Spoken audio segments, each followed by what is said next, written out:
Zvažovali jste někdy, jak mohou jednoduché praktiky hluboce ovlivnit naše sexuální zdraví?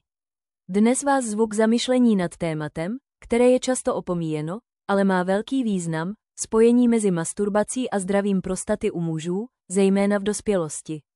Zůstaňte se mnou, protože budeme zkoumat, jak tento akt, přirozený jako dýchání, může přinést významné přínosy pro vaše zdraví, sexuální pohodu, emoční rovnováhu a dokonce i dlouhověkost vaší prostaty. Tento malý orgán, velký jako kaštan, umístěný pod močovým měchýřem, je zásadní pro sexuální pohodu mužů. Produkuje prostatickou tekutinu, klíčovou složku semene pro plodnost.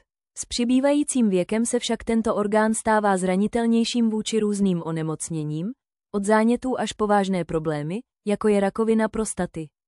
Je zajímavé si všimnout, že masturbace může být cenným nástrojem pro zachování zdraví tohoto orgánu. Představte si svou prostatu jako malý motor, potřebuje pravidelnou aktivitu, aby dobře fungovala.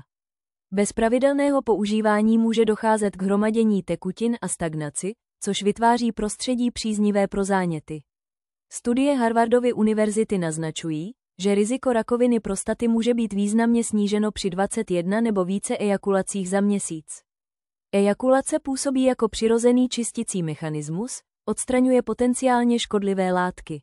To neznamená, že se musíte držet přesného počtu. Místo toho to berte jako součást své osobní péče. Je to stejně důležité jako cvičení nebo vyvážená strava. Pojďme se na to podívat podrobněji.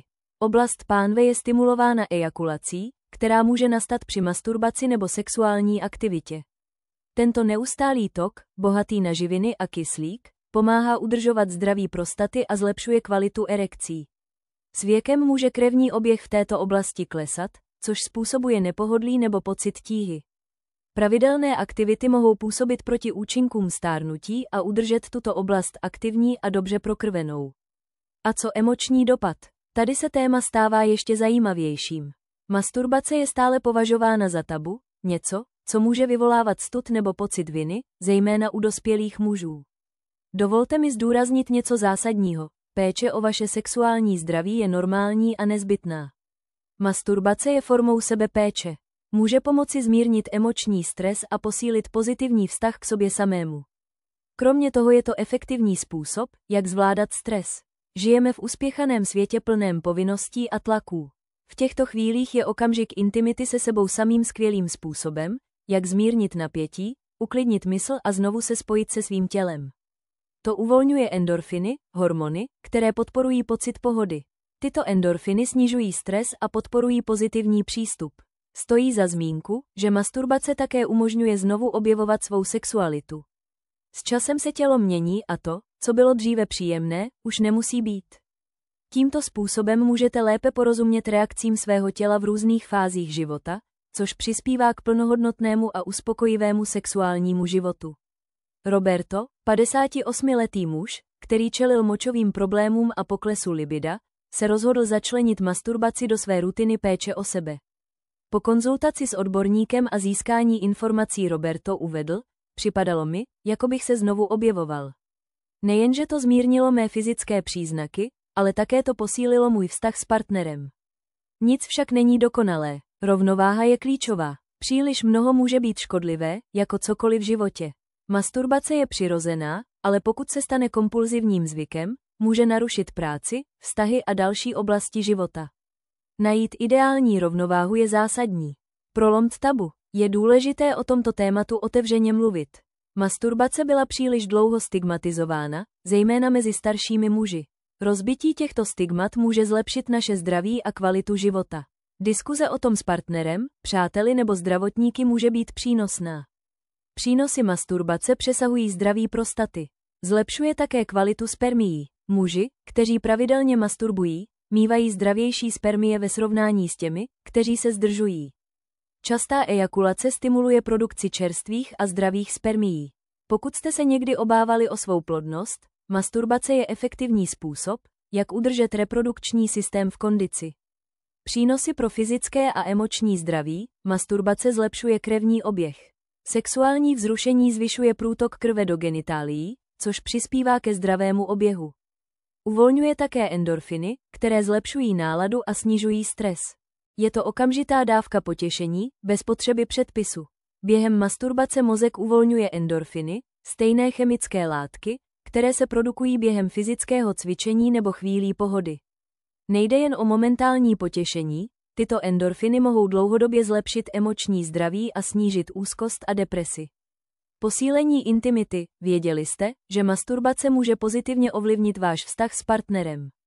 Znalost svého těla, preferencí a přání umožňuje jasnější komunikaci s partnerem, což podporuje větší intimitu a vzájemnou spokojenost.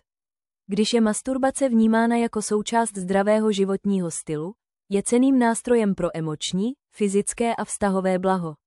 I když se to může zdát překvapivé, studie naznačují, že muži, kteří pravidelně masturbují, mají uspokojivější vztahy. Lépe rozumí svým touhám a tomu, co jim přináší potěšení. To vede k plnohodnotnějšímu sexuálnímu životu, protože jsou sebevědomější.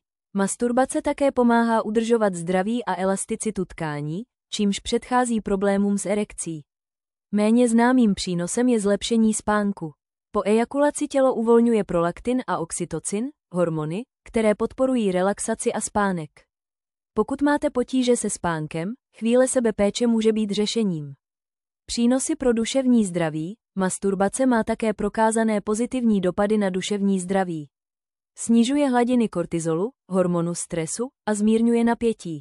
Prostřednictvím ní můžete získat větší kontrolu nad svým tělem, což zvyšuje sebevědomí.